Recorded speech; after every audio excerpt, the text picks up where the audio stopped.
Hello everyone, and welcome to this episode of Crysalyst Life. I am Katrina White. And I am Susan Lynne. Welcome. So today's topic, Susan. Today's topic, wow. well, it's a useful one to talk about. It's so important. When bad things happen. Because bad things do happen. They do. That's life. They do. Mm-hmm. Yeah, and they can be things, define bad. So, Well, like let's what? Let's say you make a mistake.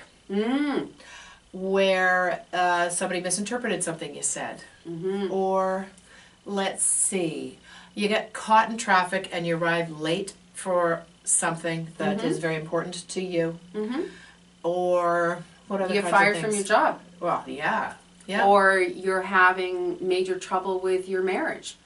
Or you can't find, or you get dumped by a boyfriend. Yeah. Or when someone dies. It's all kinds of bad things that happen. It can range from really, really horrific to, for some teenagers it's having a big zit right here. Yeah. On their date night. Yeah. Yeah. I mean, it could be anything. Yeah, exactly. Yeah.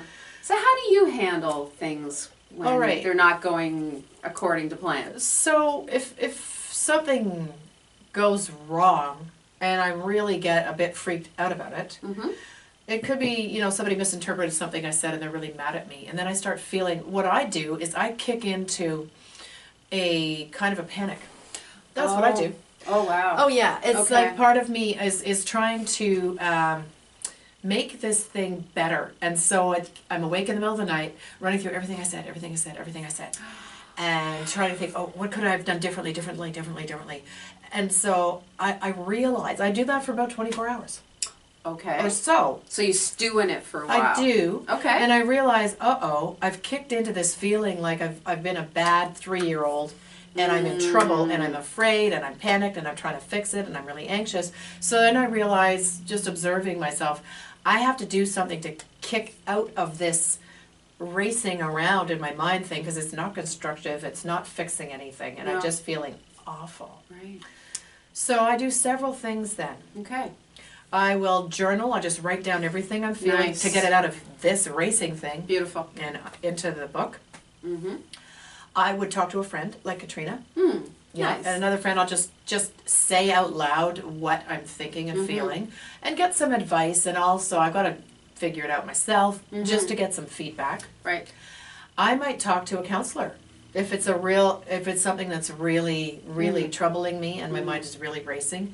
I would seek a counselor or a therapist to chat with for a couple of sessions, maybe.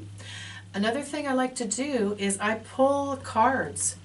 I have different decks of cards at home. Yes. So the one that we've got here in front of us today is Healing with the Angels. Yeah. Oracle cards, and this is Doreen Virtue. Love Doreen Virtue. Doreen Virtue, PhD. And when Katrina and I met, coincidentally, we realized we both had the same deck of cards. Yes. Doreen Virtue Angel cards. And so what I'll do is I'll just shuffle the deck, and it just pulls me out of my own head. And I might ask a question like, what do I need in order to support myself right now with this mistake I've made or this stress I'm feeling? Often when I shuffle, one will fall out, even though I didn't mean to, and one will fall out, and that's usually the one I go with. That's right. So you can find these kinds of cards at your bookstores or online. You can order them through Doreen Virtue online. This is Doreen Virtue. I also use ones that are your animal spirit guides. Yes. From Native Spirituality. Love those. And those are beautiful. The what one did you pick? Oh, the one that I picked here is called Retreat. Oh. And there's a book that goes with this. We don't have it with us at the moment. No. But it has something on sale.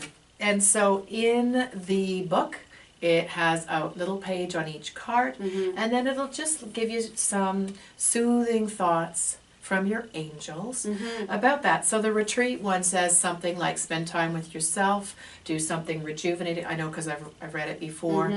And go to a calming, quiet place and seek solace and comfort in solitude, meditation, prayer. And so for self-nurturing and self-supporting, there are all kinds of different cards. You just got your message today.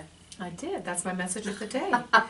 There's one in here that says friendship, meditation, abundance, romance, spiritual guidance. So for me, this gets me out of my head. That's right. And just looking, it just pulls another perspective for me, and I just find it very soothing. So those are some of the things that I do when bad things happen, because I do not have a magic wand to stop bad things from happening. No. Even though you and I are both very positive-minded, we like positive affirmations.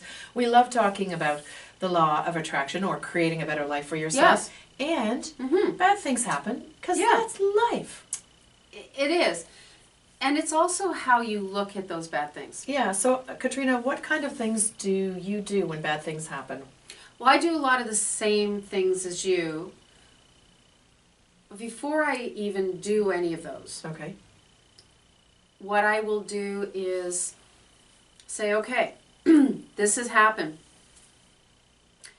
How do I feel about this? Well, anger, sadness, whatever comes up, I just actually allow myself to be with whatever's coming up.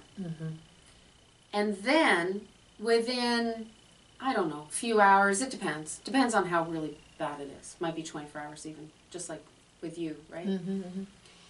I will then say, what I'm feeling about it, is it real? Oh yeah, that's a big question. Yeah.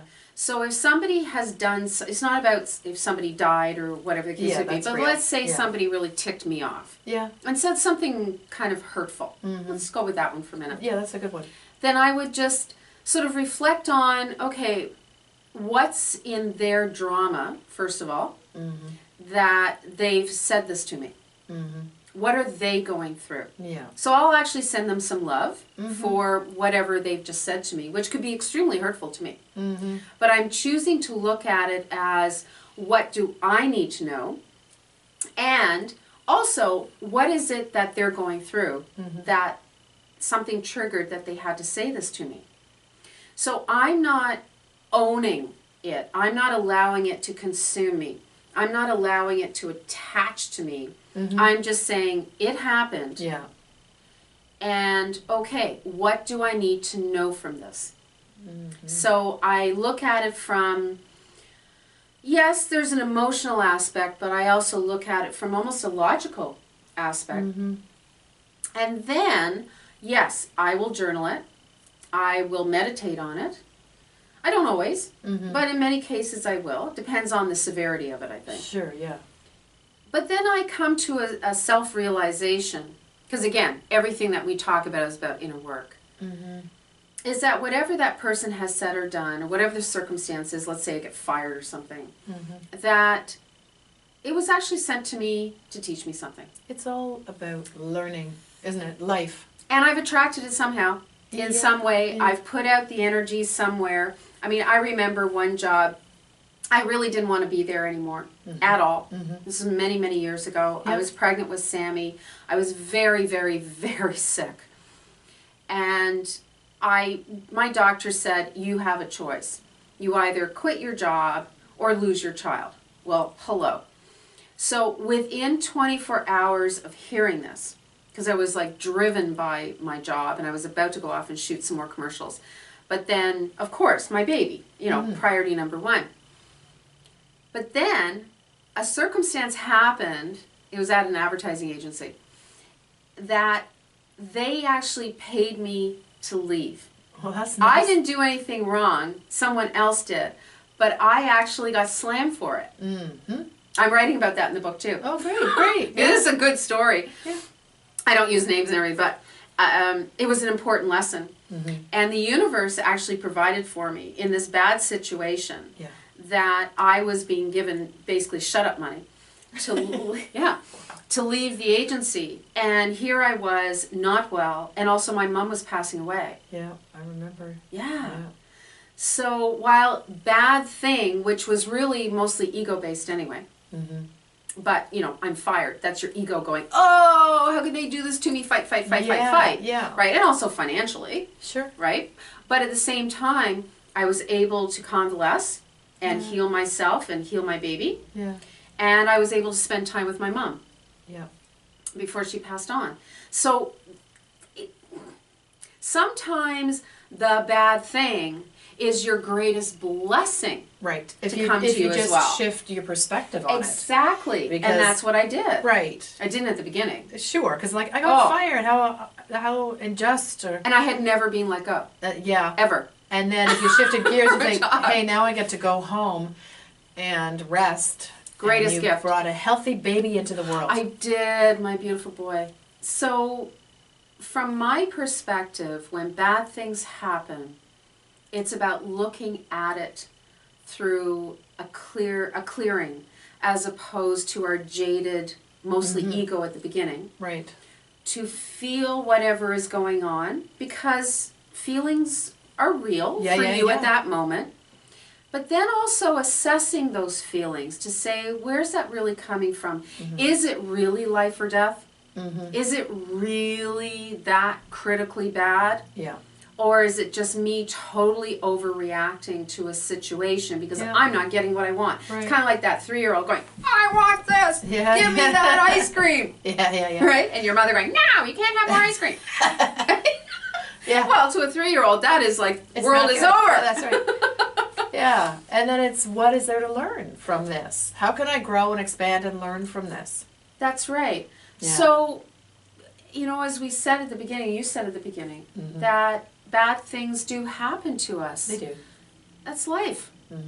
How we react is our choice. How do you move through it? How do you support yourself through it? Exactly. From the beautiful cards, whether it's Doreen Virtue's angel cards or it's somebody else's set, whatever the case may be, from journaling, meditation, Talking to a friend. Or a counselor. Screaming. Oh, that's nice. Getting, I like that one. There is nothing better than taking a pillow and going,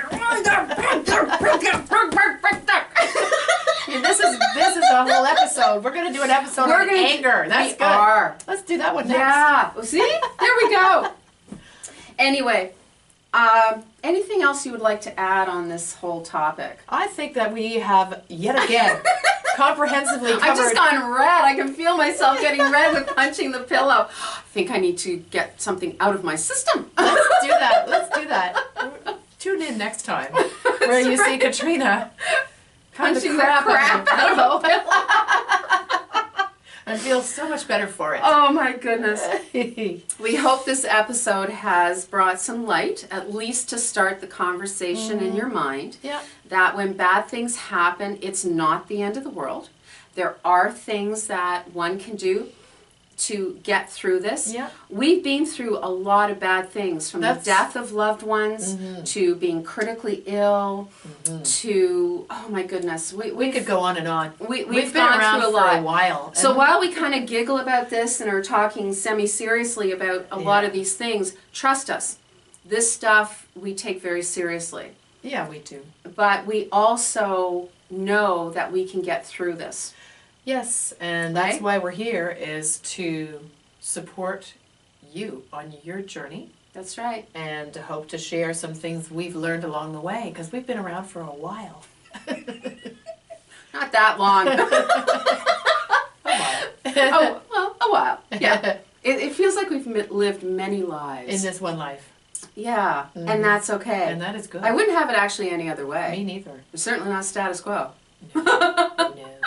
Thank you for joining us for this episode of Crysalyst Life. Thank you for tuning in. And we wish you well on your journey of breaking through and thriving after you've just been hit with something that may not be so kosher in your life. So, as we say... That is a wrap, my dear. And scene. And scene. Excellent. I so love when she does that. I know. Bear with me. Thank you for joining us. We love you. We love you.